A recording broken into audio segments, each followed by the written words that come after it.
بہت زیادہ دل برداشتہ ہو گئی تھی اور کسی حد تک تلخ مزاج بھی ہو گئی تھی، ورنہ اسے پہلے وہ دل کی بہت نرم اور اچھی تھی۔ وقت اور حالات نے ان کو بدل دیا تھا۔ کسی حد تک وہ اپنی بیٹی سے بھی دور ہو گئی تھی۔ مناہل اپنی تائی جان کے سب سے زیادہ قریب تھے، جو کہ دلاور کی ماں وہ ٹھنڈے مزاج کی حامل ہو رہی تھی۔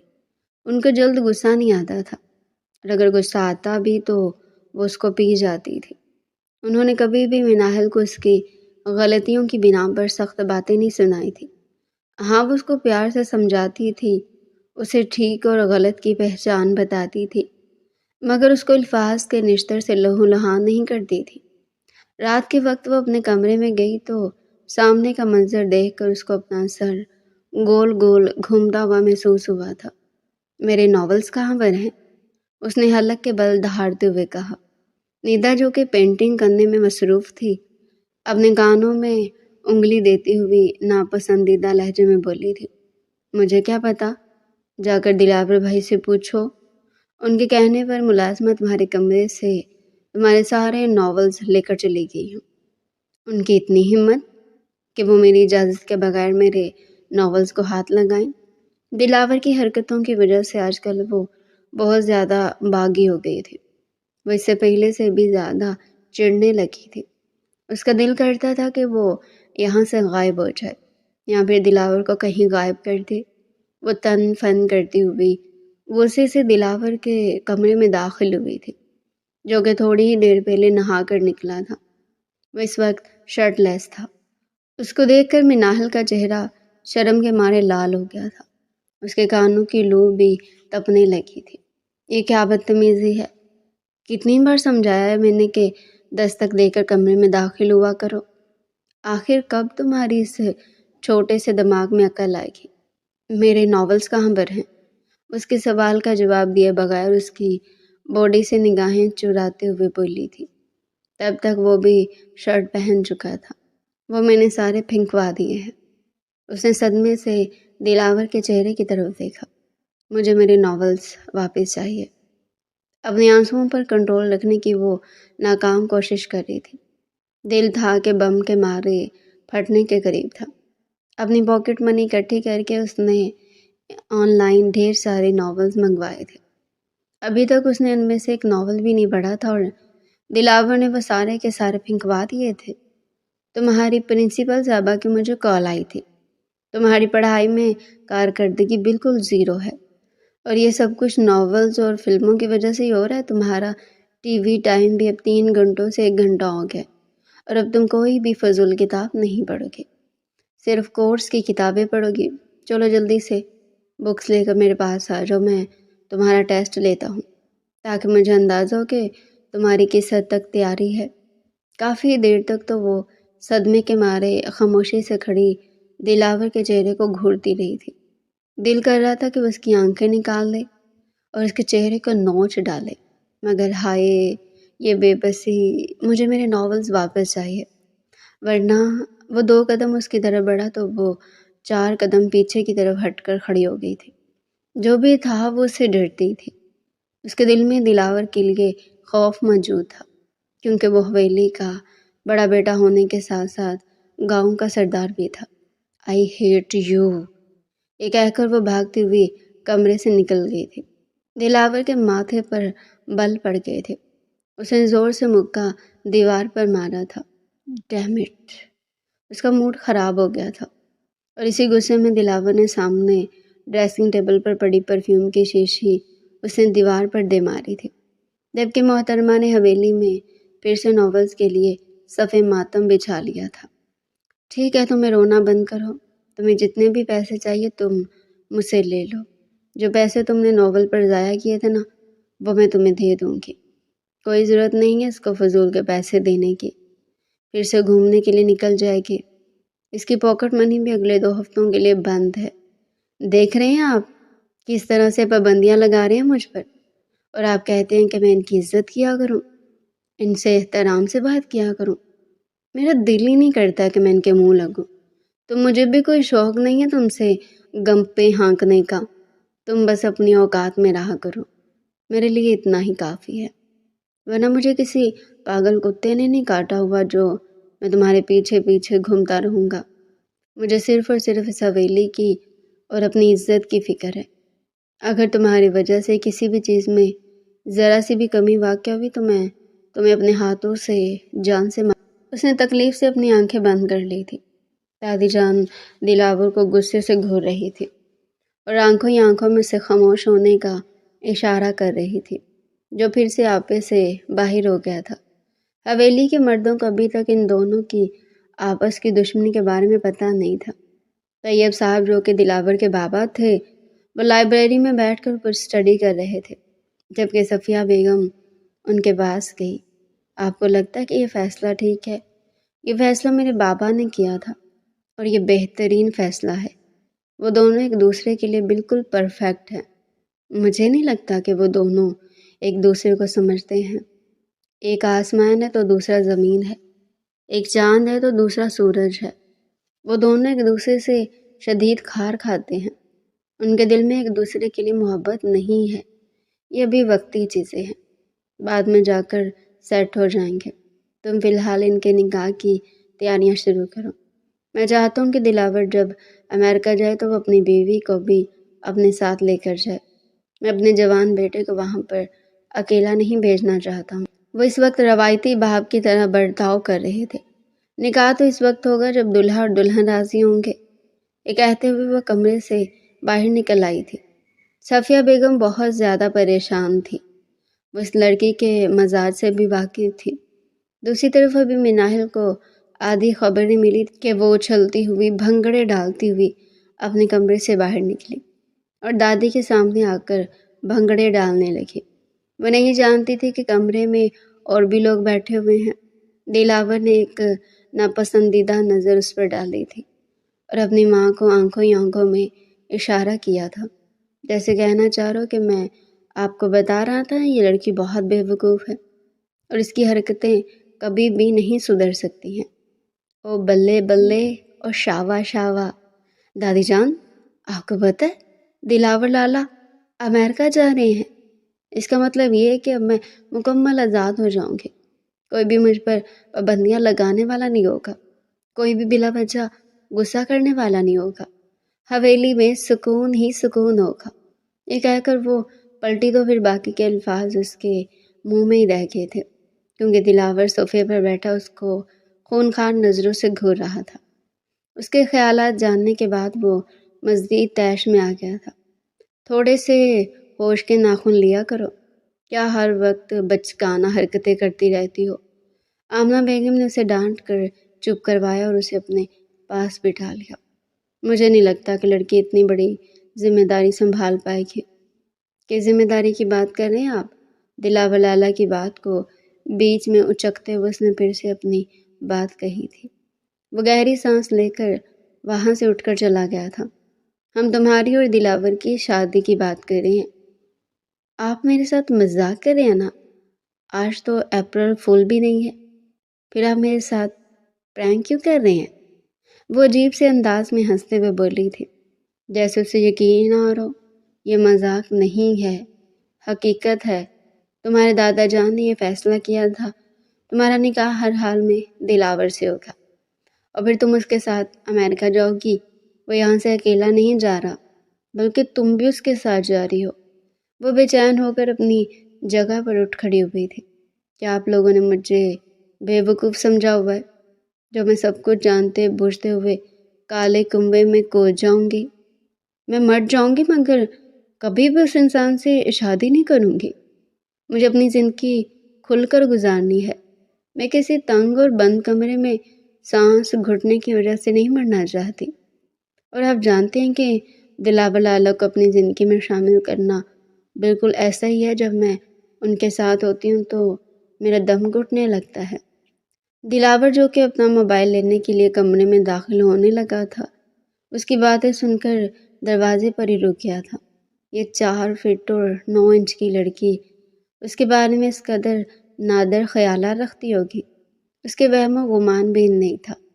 میں گھر سے بھاگ جاؤں گی مگر اس سے شادی نہیں کروں گی۔ ہوش کے ناخن لو لڑکی، کیا کہہ رہی ہو تم؟ میں نے جو کچھ کہا نا میں اس پر قائم ہوں۔ آپ کے لیے بھی بہتر یہی ہوگا کہ آپ مجھ پر اس انسان کو مسلط نہ کریں، ورنہ انجام کے ذمہ دار آپ لوگ خود ہوں گے۔ تمہارا اس سے نکاح فائنل ہو چکا ہے، اپنے آپ کو ذہنی طور پر تیار کر لو۔ پہلے میں نے سوچا تھا کہ اگلے جمعے تم لوگوں کا نکاح کرواؤں گی، لیکن اب تم لوگوں کا نکاح 3 دن کے بعد ہوگا۔ اس دوران تم حویلی سے قدم بھی باہر نہیں نکالو گی۔ امی جان، اسے سسکتے ہوئے کہا تھا، مگر آمنہ بیگم اس کی بات سننے کے لیے تیار ہی نہیں تھی۔ دیکھ لیا آپ نے، دلاور بھی کمرے کے اندر داخل ہو گیا تھا۔ اسے دیکھ کر باہر کی طرف بھاگی تھی۔ یہ لڑکی میرا نام بھی نہیں سننا چاہتی، اسے میرے نام سے بھی شدید نفرت ہے، اور آپ اسے میری بیوی بنانے کے خواب دیکھ رہے ہیں۔ میں اس لڑکی کو اپنی زندگی میں شامل کر کے اس کے ساتھ زیادتی نہیں کر سکتا ہوں۔ میرا ضمیر مجھے اس بات کی اجازت نہیں دیتا ہے۔ امی جان، یہ فیصلہ تمہارے بابا کر چکے ہیں اور پورے خاندان کو اس بات کی خبر بھی مل چکی ہے۔ اب اگر ہم نکاح کینسل کریں گے تو سارے خاندان میں ہم لوگوں کی بدنامی ہوگی، لوگ ہزاروں طرح کی باتیں بنائیں گے۔ یہ بڑوں کا فیصلہ اور تم لوگوں پر یہ بات لاگو ہوتی ہے کہ بڑوں کے فیصلے کو قبول کرو۔ اسی میں تم لوگوں کی بھلائی ہے، اسی میں تم لوگوں کی خوشی اور بہتری ہے۔ وہ حویلی سے نکل کر اپنے بابا کے پاس ان کے آفس میں آ کر بیٹھ گیا تھا۔ اس نے اپنے بابا سے بھی اسی بارے میں بات کی تھی کہ وہ یہ نکاح نہیں کرے گا کیونکہ وہ لڑکی اسے پسند ہی نہیں کرتی ہے۔ طیب صاحب نے اسے سمجھایا، دیکھو ابھی وہ کم عمر ہے اور ناسمجھ ہے، وقت گزرنے کے ساتھ ساتھ وہ سمجھدار ہو جائے گی اور اسے عقل بھی آ جائے گی، اور اسے یہ اندازہ ہوگا کہ فیصلہ اس کے لیے کتنا بہتر تھا۔ تم اسے اپنے ساتھ لے کر جاؤ، اس کے ساتھ وقت گزارو، اس کو سمجھو، اور اسے بھی یہ موقع دو کہ وہ تمہیں سمجھنے کی کوشش کرے۔ جہاں تک نکاح کینسل کرنے کا سوال ہے تو یہ اب کسی بھی صورت ممکن نہیں ہو سکتا، اس کا تو کوئی جواز ہی پیدا نہیں ہوتا ہے۔ بہتر یہی ہوگا کہ تم بھی اپنے آپ کو ذہنی طور پر تیار کرو۔ رات کا وقت تھا، مناہل رو رو کر تھک چکی تھی، اب تو اس کے آنسو بھی خشک ہو گئے تھے۔ اپنے آپ کے ساتھ کیوں ظلم کر رہی ہو؟ ندا نے ٹیشو پیپر اس کی طرف بڑھایا تو وہ اس کو غصے سے گھورنے لگی۔ ٹھیک ہے، بابا نہیں کرتی ہمدردی، بھلائی کا تو زمانہ ہی نہیں ہے، یہ کہہ کر وہ سائڈ پر جا کر بیٹھ گئی تھی۔ میں نے فیصلہ کر لیا، میں اس رشتے سے بچنے کے لیے کسی بھی حد سے گزر جاؤں گی۔ ویسے تمہارے پاس صرف ایک ہی راستہ ہے، تم گھر سے بھاگ جاؤ، اپنی کسی دوست سے رابطہ کرو، کچھ دن اس کے پاس رہو اور پھر حویلی واپس آ جانا۔ میں نے ایک مووی دیکھی تھی، اس میں ایسا ہی ہوا تھا۔ اس نے لاپرواہی کا اظہار کرتے ہوئے کہا تھا، جبکہ اس کا یہ آئیڈیا محترمہ کے دل کو جا کر لگا تھا۔ تم بالکل ٹھیک کہہ رہی ہو، یہ خیال مجھے پہلے کیوں نہیں آیا؟ ہاں، مجھے یہاں سے بھاگ جانا چاہیے، میں کسی بھی صورت یہ نکاح نہیں کروں گی، میں نکاح کے روز ہی یہاں سے بھاگ جاؤں گی۔ او ہیلو محترمہ، میں مذاق کر رہی تھی، تم تو سیریس ہی ہو گئی ہو، وہ پریشان ہو کر اسے کہہ رہی تھی۔ تمہارا بہت شکریہ۔ اس نے پرجوش ہو کر ندا کو گلے سے لگا لیا تھا، اور پھر اس وقت ندا کو احساس ہوا تھا کہ اس نے اپنے پاؤں پر خود کلہاڑی ماری ہے۔ اس نے کتنی بڑی غلطی کر دی ہے۔ پوری حویلی کو دلہن کی طرح سجایا گیا تھا، نکاح کے لیے رات کا وقت مختص کیا گیا تھا۔ حویلی مہمانوں سے بھری ہوئی تھی۔ دن کے وقت سب لوگوں کی نظروں سے بچ کر وہ حویلی سے نکلنے میں کامیاب ہو گئی تھی۔ ندا نے اس کا ساتھ دینے سے صاف انکار کر دیا تھا، مگر اس نے مناہل کو یہ یقین دہانی کروائی تھی کہ وہ اس کے بارے میں کسی کو نہیں بتائے گی۔ اپنی ایک خاص ملازمہ کو پیسے دے کر وہ حویلی سے باہر نکلی تھی۔ اس دن جس سہیلی کے ساتھ وہ مووی دیکھنے کے لیے گئی تھی وہ اسی کے گھر آ گئی تھی۔ مجھے صرف یہاں پر چند دنوں کے لیے رہنا ہے، وہ کہنے لگی۔ ارے تم ساری زندگی یہاں پر رہ سکتی ہو، مجھے کوئی مسئلہ نہیں ہے، بلکہ مجھے تو خوشی ہو رہی ہے کہ اس جلاد سے پیچھا چھڑوانے کے لیے تم نے ایک بہت ہی عقل مندی والا کام کیا ہے، اور اس میں میں تمہارا پورا ساتھ دوں گی۔ وہ بھی اسے دیکھ کر کافی ایکسائٹڈ تھی، اور ویسے بھی اس کی فرینڈ کے پیرنٹس امریکہ میں سیٹل تھے، جبکہ وہ یہاں پر اپنی بڑی بہن کے ساتھ رہتی تھی، جس کی اپنی بہت زیادہ مصروفیات تھی۔ وہ ڈاکٹر تھی اور گھر میں صرف سونے کے لیے آتی تھی۔ اسے تو اپنی جاب سے ہی فرصت نہیں تھی۔ ڈیوٹی کے بعد وہ اپنے کلینک پر چلی جاتی تھی اور پھر بینیش سارا دن اکیلی بور ہوتی رہتی تھی۔ بینیش کی بہن کی غیر موجودگی میں اپنے گھر پر پوری اجارہ داری تھی۔ وہ دونوں کمرے میں بیٹھی مووی دیکھ رہی تھی۔ مناہل بھی خود کو کافی ہلکا پھلکا محسوس کر رہی تھی۔ شکر تھا کہ دلاور نامی جلاد سے اس کی جان چھوٹ گئی تھی، ورنہ وہ ساری زندگی ہی روتی رہ جاتی۔ دوسری طرف صفیہ بیگم اس کو ڈریس دینے کے لیے کمرے میں آئی۔ ندا گھوڑے گدے بیچ کر سو رہی تھی۔ انہوں نے مناہل کو پوری حویلی میں تلاش کیا پر وہ انہیں کہیں بھی نہ ملی۔ ندا کا کندھا پکڑ کر جھنجھوڑ کر اٹھایا تو وہ بیزاریت سے بولی، کیا مسئلہ ہے چچی جان؟ کیوں نہیں سونے دے رہی آپ مجھے؟ مناہل کہاں پر ہے؟ ان کے لہجے میں خفگی تھی۔ مجھے کیا پتا، یہیں کہیں ہوگی۔ وہ حویلی میں نہیں ہے تو پھر باہر گئی ہوگی۔ مجھے سونے دے، یہ کہہ کر وہ سر پر چادر تان کر دوبارہ سے لیٹ گئی تھی، لیکن اندر ہی اندر اس کا دل زور زور سے دھڑک رہا تھا۔ مناہل کا ساتھ دینے کا وعدہ تو کر دیا تھا، لیکن اب اسے اپنی غلطی کا احساس ہو رہا تھا۔ جب دلاور کے اس بارے میں پتہ چلا، اس کا غصہ بے قابو ہونے لگا تھا۔ بس نہیں چل رہا تھا کہ وہ اس لڑکی کو واقعی جان سے مار دیتا۔ وہ اتنا بڑا قدم کیسے اٹھا سکتی ہے؟ دلاور کو اس چیز کا اندازہ تو تھا کہ وہ کوئی نہ کوئی ڈرامہ ضرور کریٹ کرے گی، مگر اس نے کبھی خوابوں میں بھی نہیں سوچا تھا کہ وہ خاندان والوں کی اور اس کی عزت کو خطرے میں ڈال کر حویلی سے بھاگ جائے گی۔ اسے مناہل کی ساری دوستوں کو کال کی تھی، سب لوگوں نے ہی لا علمی کا اظہار کیا تھا۔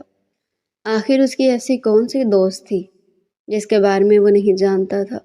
یہ بات تو کنفرم تھی کہ اتنا بڑا قدم وہ اکیلے نہیں اٹھا سکتی تھی۔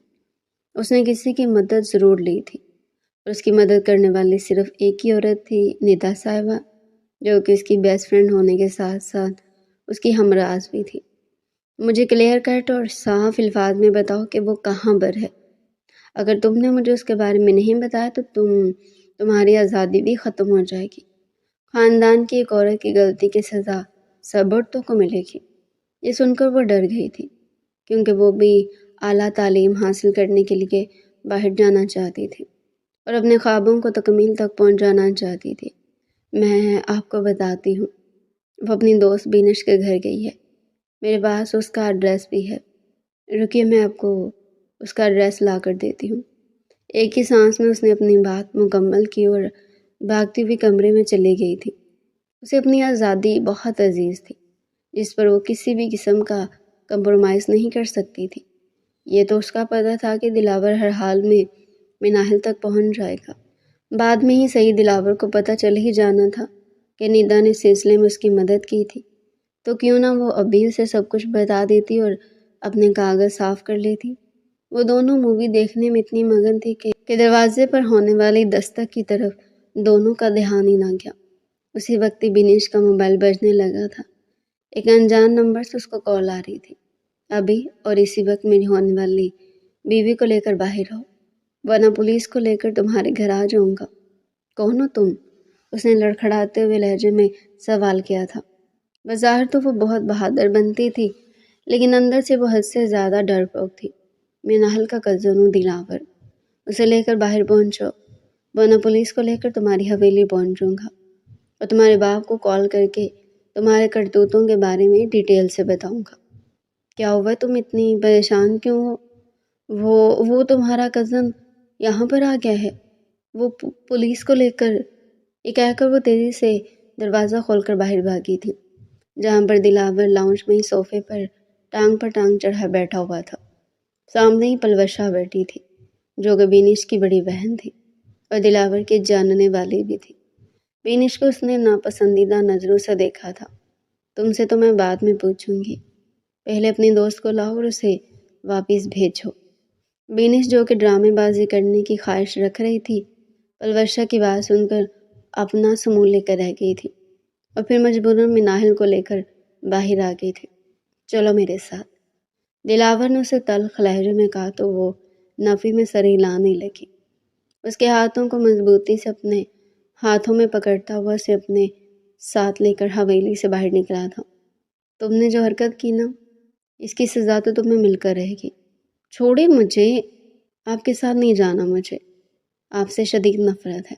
میں نے جو کچھ بھی کیا مجھے اس پر ذرا بھی شرمندگی نہیں ہے۔ دکھ تو مجھے اس بات پر ہے کہ میں پکڑی گئی ہوں۔ کیا تمہیں ذرا بھی اپنے خاندان والوں کی عزت کی پرواہ نہیں ہے؟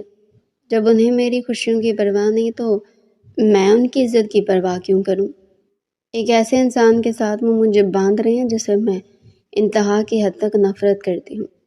میرا بس چلے تو دلاور صاحب میں سب لوگوں کے سامنے ڈٹ کر کھڑی ہو جاؤں اور ہر فیصلے سے بغاوت کر جاؤں، مگر میری مجبوری یہ ہے کہ میں ایک عورت ہوں، حویلی کی بیٹی ہوں، بیٹا نہیں۔ اگر بیٹا ہوتا تو آپ دیکھتے کسی میں بھی اتنی جرت نہیں تھی کہ مجھ پر اپنا حکم مسلط کرتا۔ چپ چاپ گاڑی میں بیٹھو۔ اس نے مناہل کو گاڑی میں بیٹھنے کا اشارہ کیا، مگر وہ وہاں سے بھاگنے لگی تھی۔ دلاور نے اسے پکڑنا چاہا تو وہ اپنا آپ اس کی گرفت سے چھڑوانے کی کوشش میں ہلکان ہونے لگی۔ وہ کسی مچھلی کی طرح اس کے شکنجے میں پھڑپڑا رہی تھی۔ تم ایک گھٹیا انسان ہو دلاور۔ اس بار وہ خود پر کنٹرول نہیں رکھ پایا تھا۔ اگلے لمحے اس کا ہاتھ اٹھا تھا اور اس لڑکی کے چہرے پر نشان چھوڑ گیا۔ وہ زمین پر گر گئی تھی اور بے یقینی سے دلاور کی طرف دیکھنے لگی تھی۔ شاید اسے اندازہ نہیں تھا کہ وہ اس حد تک چلا جائے گا۔ آئی ایم سوری، وہ سنبھلتے ہوئے بولا۔ مناہل کی آنکھوں میں خوف پھیلا ہوا تھا اور اس کا وجود بھی کب کب آ رہا تھا۔ وہ تیزی سے پیچھے کی طرف کھسکنے لگی تھی۔ اٹھو، مجھے تمہیں کہیں لے کر جانا ہے۔ نہیں، میں آپ کے ساتھ نہیں جاؤں گی، یہ کہہ کر اس نے اپنا چہرہ گھٹنوں پر رکھ دیا۔ اس نے آگے بڑھ کر مناہل کو اپنی گود میں اٹھا لیا تھا۔ بہت ہی احتیاط سے اس نے اسے فرنٹ سیٹ پر بٹھایا تھا۔ سیٹ بیلٹ باندھنے کے بعد اس نے ڈرائیونگ سیٹ سنبھال لی تھی۔ اسے حویلی لے جانے سے پہلے اپنے فارم ہاؤس میں لایا تھا، کیونکہ وہاں پر وہ اسے ڈیٹیل سے بات کرنا چاہتا تھا۔ وہ پوچھنا چاہتا تھا کہ آخر اس نفرت کے پیچھے کیا وجہ ہے؟ وہ کیوں سے اس حد تک بدظن ہو گئی ہے کہ وہ اس کی شکل بھی نہیں دیکھنا چاہتی ہے؟ یہ سوال اسے کافی دنوں سے تنگ کر رہا تھا۔ وہ اسے پوچھنا چاہتا تھا لیکن اسے ٹائم ہی نہیں ملا، اور جب اس کے پاس ٹائم ہوتا تو وہ سامنے نہ ملتی۔ مجھے معاف کر دو، آئی ایم سوری، میں جانتا ہوں میں نے غلط کیا ہے، مجھے یہ سب نہیں کرنا چاہیے تھا۔ راستے میں وہ پھر سے مناہل کو مخاطب کرتے ہوئے بولا، مگر وہ خاموشی سے کھڑکی سے باہر دیکھ رہی تھی۔ اس کے چہرے پر تھپڑ کا نشان تھا۔ اس کے لال گال کو دیکھ کر دلاور نے دل ہی دل میں اپنے آپ کو گالیاں دی تھی، مگر وہ کیا کرتا؟ وہ آپے سے باہر ہو گیا تھا۔ ایک تو وہ لڑکی اس کی کوئی بات نہیں سن رہی تھی اور اس کے کردار پر انگلی بھی اٹھا رہی تھی۔ چلو میرے ساتھ۔ دلاور نے اسے گاڑی سے اترنے کا اشارہ کیا تھا تو وہ خاموشی سے اس کے چہرے کو گھورنے لگی تھی۔ اب کیا مجھے تمہارے لیے انویٹیشن کارڈ بھیجنا پڑے گا؟ اس کی آواز تھوڑی سی اونچی ہوئی تو وہ تیزی سے دروازہ کھول کر باہر کو نکلی تھی، کیونکہ وہ اس کے تھپڑ سے بہت زیادہ ڈر چکی تھی اور اب اسے مزید غصہ دلانا نہیں چاہتی تھی۔ اسے بہت غور سے دیکھ رہا تھا۔ کیا میں تم سے پوچھ سکتا ہوں کہ تم مجھ سے اتنی نفرت کیوں کرتی ہو؟ وہ دونوں لان میں لگی کرسیوں میں آ کر بیٹھ گئے تھے۔ کیا آپ کو لگتا ہے کہ آپ کو مجھ سے یہ سوال پوچھنا چاہیے؟ آپ اچھی طرح سے جانتے ہیں کہ مجھے آپ سے کیوں نفرت ہے۔ وہ بھی منہ بناتے ہوئے کہے جا رہی تھی، آپ کی بے جا پابندیوں کی وجہ سے آپ نے مجھے ہمیشہ ہی اپنا زر خرید غلام سمجھا ہے۔ آپ نے کبھی بھی میری باتوں کو اور میری خواہشات کو اہمیت نہیں دی ہے۔ مجھے اپنی قید میں رکھا ہے۔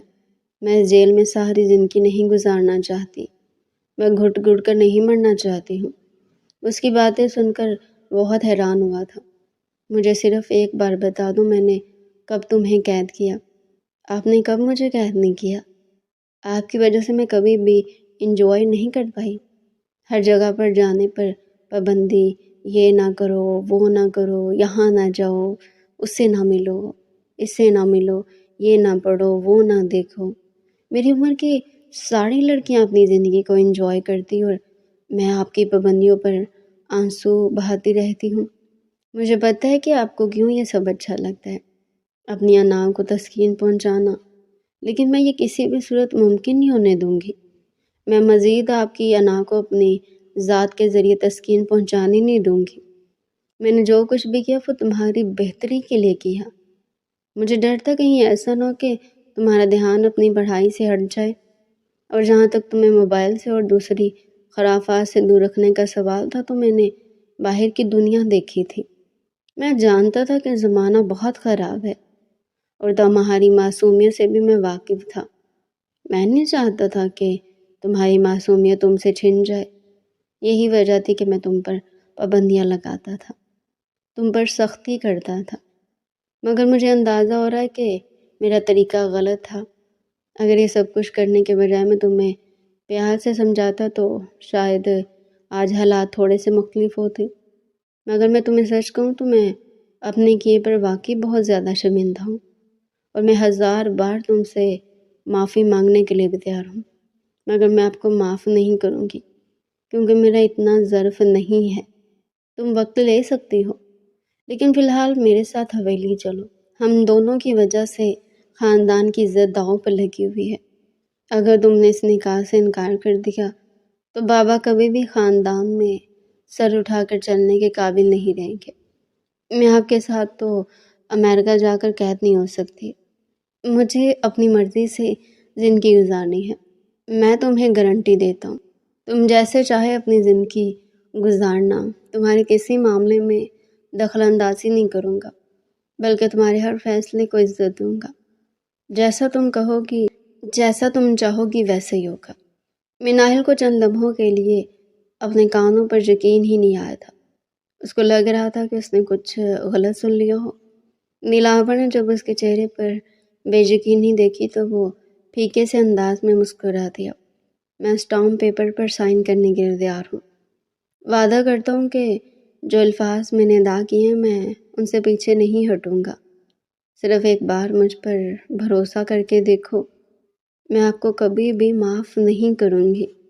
آپ نے مجھ پر ہاتھ اٹھایا ہے، میں اس بار بھی بہت زیادہ شرمندہ ہوں، اور اس کے لیے بھی اس وقت تک تم سے معافی مانگتا رہوں گا جب تک کہ تمہارا دل میری طرف سے صاف نہیں ہو جاتا۔ اب چلو میرے ساتھ، سب لوگ ہمارا انتظار کر رہے ہوں گے۔ اسے لے کر حویلی واپس آ گیا تھا۔ آمنہ بیگم غصے سے اپنی بیٹی کی طرف بڑھی، مگر وہ اس کے سامنے سیسا پلائی کی دیوار بن کر کھڑا ہو گیا تھا۔ جو کچھ بھی ہوا اس میں ہم دونوں کی غلطی ہے۔ ہم لوگوں میں کچھ بدگمانیاں پیدا ہو گئی تھی، میں نے ان ساری چیزوں کو کلیئر کر دیا ہے۔ ساری غلط فہمیاں ختم ہو چکی ہیں اور ہم دونوں ایک دوسرے سے نکاح کرنے کے لیے تیار ہیں۔ مناہل نے اپنی ماں سے بے ساختہ نگاہیں چرائی تھی۔ کل صبح کی ان دونوں کی فلائٹ تھی۔ وہ اپنے کمرے میں آ گئی تھی۔ پارلر والی پہلے سے موجود تھی کیونکہ دلاور کے بابا نے سب خاندان والوں کو بلایا ہوا تھا، اس لیے نکاح بہت دھوم دھام سے ہونا تھا۔ پارلر والی نے اسے تیار کرنا شروع کیا تو اس نے صرف 1 گھنٹہ ہی لگایا تھا۔ اس نے بہت جلدی میں مناہل کو تیار کیا تھا، لیکن جب وہ تیار ہو کر آئینے کے سامنے کھڑی ہوئی تو وہ خود کو دیکھ کر ہی شرما گئی تھی، کیونکہ وہ اس خوبصورت عروسی جوڑے میں بے تحاشا روپ ڈھا رہی تھی۔ اس نے پھیکی سی مسکراہٹ سے اپنا جائزہ لیا اور پھر صوفے پر بیٹھ گئی۔ وہ لڑکی جس نے مناہل کو تیار کیا تھا اسے پھر سے دیکھ کر کہہ رہی تھی کہ اتنے ہلکے پھلکے میک اپ میں بھی آپ بہت خوبصورت لگ رہی ہیں۔ میں نے تو آپ کو تیار کرنے میں بھی اتنا ٹائم نہیں لگایا، پھر بھی آپ بہت پیاری لگ رہی ہے۔ اس کی بات سنتے ہی وہ یہ سوچ رہی تھی کہ کیا فائدہ ایسی خوبصورتی کا، پتہ نہیں زندگی میں اتنی خوبصورت ہوگی کہ نہیں۔ ہر طرف اندھیرا چھا گیا تھا۔ کافی سارے مہمان آ گئے تھے۔ فنکشن حویلی میں رکھا گیا تھا۔ کچھ ہی دیر میں اس کی کزن اسے بلانے کے لیے آ گئی تھی۔ رات کے وقت ان کا نکاح ہو گیا تھا۔ اسٹیج پر بیٹھے دونوں بہت خوبصورت لگ رہے تھے۔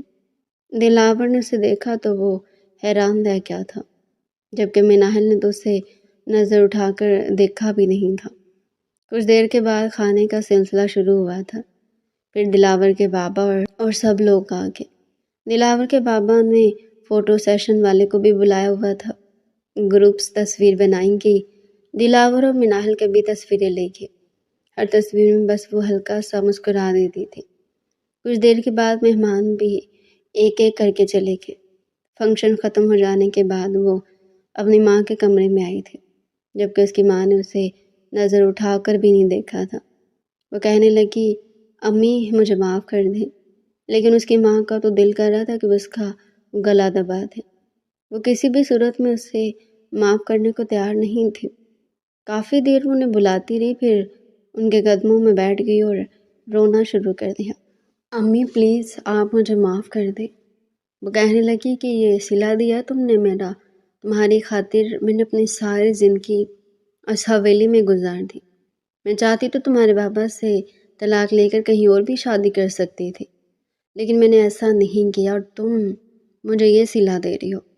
کیا اس دن کے لیے میں نے تمہیں پال پوس کر بڑا کیا تھا؟ وہ اپنی ماں سے بہت شرمندہ تھی، رو رو کر اپنی ماں سے معافی مانگ رہی تھی۔ تبھی اس کی ماں کا بھی دل نرم پڑ گیا تھا اور پھر وہ اپنی ماں کے گلے لگ کر بہت زیادہ روئی تھی۔ کتنی ہی دیر وہ اپنی ماں کے کندھے پر سر رکھ کر روتی رہی۔ اس کی ماں کے دل سے بھی سارے گلے شکوے ختم ہو گئے تھے اور وہ اپنی ماں کو ناراض بھی نہیں رکھنا چاہتی تھی، کیونکہ وہ یہاں سے بہت دور جا رہی تھی، ایک اجنبی ملک میں جہاں پر کوئی بھی اس کا اپنا نہیں تھا، اور جو اس کا اپنا تھا وہ اجنبیوں سے بھی بدتر تھا۔ کمرے میں آ کر اس نے وہ بھاری کامدار سوٹ اتارا اور فریش ہو کر باہر نکلی تو اسے یاد آیا کہ اس نے تو ابھی اپنی پیکنگ بھی کرنی ہے۔ پھر جلدی سے اس نے اپنا ضروری سامان رکھا اور پیکنگ کرنے لگی۔ اس سب سے جب وہ فارغ ہوئی تو بستر پر لیٹ کر بھی نیند اس سے کوسوں دور تھی۔ وہ یہی سوچ رہی تھی کہ کل نہ جانے کیا ہوگا، وہ کیسے اس شخص کے ساتھ رہ پائے گی جس کی مزاج میں زمین آسمان کا فرق ہے۔ یہ سوچتے ہوئے ایک بار پھر سے اس کی آنکھوں میں آنسو آ گئے تھے۔ یہی سوچتے سوچتے نہ جانے کب اس کی آنکھ لگی۔ صبح نیدا کی آواز پر اس کی آنکھ کھلی۔ ارے مناحل اٹھو بھی، تم نے جانا نہیں ہے، جلدی اٹھو، بس صرف 1 گھنٹہ رہ گیا تمہارے پاس، جلدی سے اٹھو اور تیار ہو جاؤ، تم نے ابھی ناشتہ بھی کرنا ہے۔ میں پہلے بھی 2 دفعہ تمہیں جگانے آ چکی، لیکن تم تو اتنی گہری نیند سو رہی تھی اور اٹھی اور اپنی تیاری کرنے لگی۔ کچھ ہی دیر میں وہ تیار ہو کر آ گئی۔ اس کی ماں نے اس کے لیے جلدی سے ناشتہ رکھا، جو کہ اس کا دل تو نہیں کر رہا تھا، لیکن اس نے بس صرف ایک ٹوسٹ ہی لیا تھا، اور وہ بھی اس کی ماں نے اسے زبردستی کھلایا تھا، کیونکہ دلاور نے کہہ دیا تھا کہ جلدی کرو، اب ٹائم نہیں ہے۔ حویلی میں سب لوگوں سے ملتے ہوئے وہ بہت زیادہ روئی تھی۔ جب اس نے امریکہ کی سرزمین پر قدم رکھا تو اس کے وجود کو ایک عجیب سے احساس نے گھیر لیا تھا۔ پہلے وہ یہاں پر آنے کے لیے بہت زیادہ ایکسائٹڈ تھی، لیکن اب یہاں پر پہنچ کر کی ساری ایکسائٹمنٹ ختم ہو چکی تھی۔ جب دلاور نے اسے اس قدر سنجیدہ دیکھا تو وہ اسے پوچھے بنا نہ رہ سکا، مناحل تمہیں کیا ہوا ہے؟ کیا تمہیں امریکہ پسند نہیں آیا؟ وہ شرارتی انداز میں اس کے چہرے کی طرف دیکھتے ہوئے بولا، تو وہ کوئی بھی جواب دیے بغیر تیزی سے گزرتی ہوئی بڑی بڑی بلڈنگز کو دیکھنے لگی تھی۔ وہ بھی اطمینان سے سیٹ کے ساتھ ٹیک لگا کر بیٹھ گیا تھا۔ امریکہ میں اس کا اپنا ذاتی اپارٹمنٹ تھا، جس میں صرف ایک ہی کمرہ تھا اور چھوٹا سا ہی لاؤنج تھا۔ اس کو لے کر وہاں پر آ گیا تھا۔ تبھی دلاور اس سے کہنے لگا، جب تک تم اس رشتے کے لیے ذہنی طور پر تیار نہیں ہو جاتی تب تک تم اس کمرے میں رہ سکتی ہو، میں لاؤنج میں سو جایا کروں گا، تم اپنا پورا وقت لے سکتی ہو، تم پر کوئی بھی زور زبردستی نہیں ہوگی۔ یہ سن کر وہ کافی حد تک مطمئن ہو گئی تھی، کیونکہ جو چیز اسے سب سے زیادہ ڈرا رہی تھی اس کا بھی مسئلہ حل ہو گیا تھا۔ یہاں پر آ کر اسے احساس ہوا تھا کہ یہاں کے لوگوں کی زندگی بہت ٹف ہے۔ پاکستان میں تو اس کے رشتہ دار اور آس پاس سہیلیاں موجود تھیں، جس کی وجہ سے اس کا اچھا وقت گزر جاتا تھا، مگر یہاں پر دلاور کے علاوہ کوئی بھی نہیں تھا۔ وہ یہاں پر آ کر چاہ کر بھی اپنی منمانی نہیں کر پا رہی تھی۔ وہ ہر طرح سے دلاور پر ہی ڈیپینڈ کرتی تھی، کیونکہ وہ یہاں پر کسی چیز سے بھی واقف نہیں تھی، یہاں تک کہ دلاور اسے انسٹیٹیوٹ چھوڑنے کے لیے بھی جاتا تھا اور لینے کے لیے بھی۔ اس نے اپنے آپ کو کافی حد تک چینج کر لیا تھا۔ جو چیزیں اس کی بیوی کو پسند تھی کوشش کرتا تھا کہ وہ بھی انہی چیزوں میں حصہ لے، یعنی اکثر وہ اس کے ساتھ مووی دیکھنے کے لیے جاتا تھا، اسے باہر اپنے ساتھ کھانا کھلانے کے لیے لے کر جاتا تھا، اس کے ساتھ ہنسی مذاق کرتا تھا، اس کا خیال رکھتا تھا، اس کی ضروریات اس کے کہے بغیر ہی پوری کر دیتا تھا، خود تکلیف برداشت کر لیتا تھا مگر اسے آرام دینے کی پوری کوشش کرتا تھا۔ اس دن وہ دونوں باہر گھومنے کے لیے گئے ہوئے تھے کہ واپسی پر مناہل کی ہیلز ٹوٹ گئی تھی تو اس نے اپنے جوگرز اتار کر اس کے سامنے رکھ دیے۔ انہیں پہن لو، تم کافی کمفرٹیبل محسوس کرو گی۔ مگر آپ؟ وہ کہنے لگا، میرا مسئلہ نہیں ہے، میں ننگے پاؤں چل لوں گا، بس تمہیں کوئی تکلیف نہیں پہنچنی چاہیے۔ اس کا دل عجیب سے انداز میں دھڑکا تھا۔ روز شام کے وقت وہ اس کے اپنے ہاتھوں سے کافی بنا کر لاتا تھا۔ وہ دونوں بالکونی میں ایک ساتھ کھڑے ہوتے تھے۔ پہلے ان میں باتیں نہیں ہوتی تھی مگر اب مناہل اسے اپنے دن کے بارے میں سب کچھ شیئر کرنے لگی تھی۔ اسے اپنی سہیلیوں کے بارے میں بتاتی تھی، اسے چھوٹی باتیں ڈسکس کرتی تھی۔ اگر کوئی مسئلہ ہوتا تھا تو وہ دلاور سے مشورہ لیتی تھی۔ وہ اس کو جج کیے بغیر اس کی باتیں بہت ہی غور سے سنتا تھا اور پھر اسے دوستوں کی طرح مخلصانہ مشورہ دیتا تھا۔ روز صبح وہ اس سے اظہار محبت کرتا تھا، جبکہ وہ بدلے میں کہتی تھی، جب مجھے آپ سے پیار ہوگا تب میں آپ کو آئی لو یو ٹو بولوں گی، اس سے پہلے نہیں۔ اکثر تو ایسا بھی ہوتا تھا کہ دلاور اس کے اٹھنے سے پہلے ہی اس کے لیے اپنے ہاتھوں سے ناشتہ بنا دیتا تھا۔ پاکستان میں دلاور نے خود سے اٹھ کر کبھی پانی بھی نہیں پیا تھا اور اب وہ اس کے ناز نخرے اٹھا رہا تھا۔ وہ اپنے اوپر چڑھائے ہوئے خول کو اتارنے پر مجبور ہو گئی تھی، اس کی محبت کے سامنے گھٹنے ٹیکنے پر مجبور ہو گئی تھی۔ شام کے ڈھلتے ہوئے رنگ آہستہ آسمان پر پھیل رہے تھے۔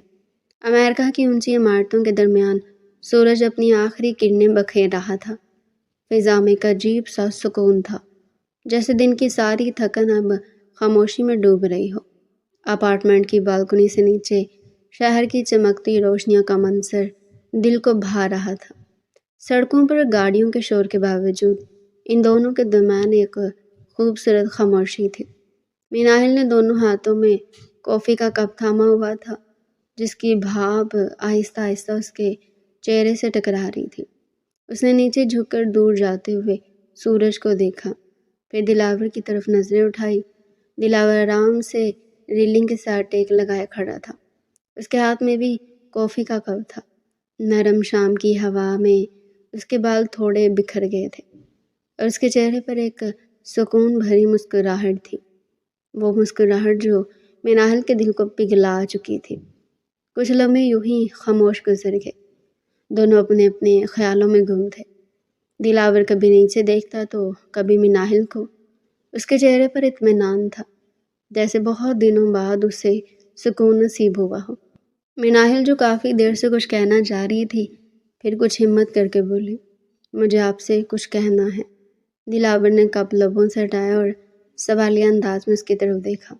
کہو مناہل، کیا کہنا ہے میری بیوی کو؟ کچھ بھی کہنے کے لیے اجازت کی ضرورت نہیں ہے۔ اس کی آواز ہمیشہ کی طرح بھاری مگر نرم تھی۔ مناہل نے گہری سانس لی، دل تیزی سے دھڑکنے لگا۔ اس کے چہرے پر ہلکی سی گھبراہٹ اور شرم ایک ساتھ عیاں ہو رہی تھی۔ اس نے ہچکچاتے ہوئے نظریں نیچے کر لی۔ دلاور نے ہلکا سا قدم اس کی طرف بڑھایا۔ کیا ہوا؟ کچھ پریشان ہو؟ مناہل نے ایک لمحہ آنکھیں بند کی جیسے خود کو ہمت دے رہی ہو، پھر آہستہ سے بولی، آئی لو یو ٹو دلاور۔ بس اتنا کہنا تھا کہ لمحہ تھم سا گیا۔ دلاور کے چہرے پر حیرت کے بعد ایک گہری مسکراہٹ ابھری جو آہستہ اس کی آنکھوں تک پھیل گئی۔ وہ چند سیکنڈ تک اسے دیکھتا رہا، پھر دھیمے لہجے میں بولا، آئی لو یو مناہل۔ اس لمحے وہ کھل کر مسکرایا تھا۔ مناہل کا دل زور سے دھڑک رہا تھا۔ اس نے آہستہ سے اپنا کافی کا کپ ریلنگ پر رکھا اور مناہل کے قریب آ کر اس کی کمر پر بازو رکھ دیا۔ مناہل چونک سی گئی، مگر اگلے ہی لمحے اس کے لمس نے اسے اپنے اندر سمیٹ لیا۔ دلاور نے جھک کر اس کے کان کے قریب آہستہ سے کہا، جانتے ہو مناہل، میں بھی اسی لمحے کا انتظار کر رہا تھا۔ مناہل کے دل کی دھڑکن تیز ہو گئی، اس کے لبوں پر ایک شرمیلی مسکراہٹ آئی اور وہ آہستہ سے اس کے سینے سے لگ گئی۔ دلاور نے اسے اپنے بازوؤں میں سمیٹ لیا، جیسے ساری دنیا کا سکون اسی ایک لمحے میں سمٹ آیا ہو۔ دلاور کی آنکھوں میں اپنے لیے پیار اور خماری دیکھ کر مناہل کے گال سرخ ہو گئے تھے اور اس نے اپنی آنکھیں بند کر لی۔ ہوا کے جھونکے ان کے ارد گرد لہرا رہے تھے، کافی کی خوشبو، شام کی ٹھنڈک اور ان کے درمیان بہتی محبت کی خاموشی، سب کچھ ایک دلکش منظر بن گیا تھا۔ آج جب وہ دونوں اس شام کے سنہری لمحے میں کھڑے تھے، انہیں محسوس ہوا کہ وہ واقعی ایک دوسرے کے لیے بنے ہیں، اور جب دلاور نے مناہل کے گرد اپنے بازوؤں کا گھیرا تنگ کیا تو مناہل نے اس کے سینے میں منہ چھپا لیا، اور باہر شام مکمل طور پر رات میں ڈل گئی۔ نیچے شہر کی روشنیاں جگمگا رہی تھی اور ادھر ان دونوں کی زندگی مکمل ہو گئی تھی۔ دلاور مناہل کا من پسند مرد بن گیا تھا، اس سے بڑھ کر اسے کیا چاہیے تھا؟ ناظرین، کیسا لگا ناول؟ لائک کر دیا کریں اور کمنٹس بھی کیا کریں، اور چینل کو سبسکرائب کرنا مت بھولیے گا۔ شکریہ۔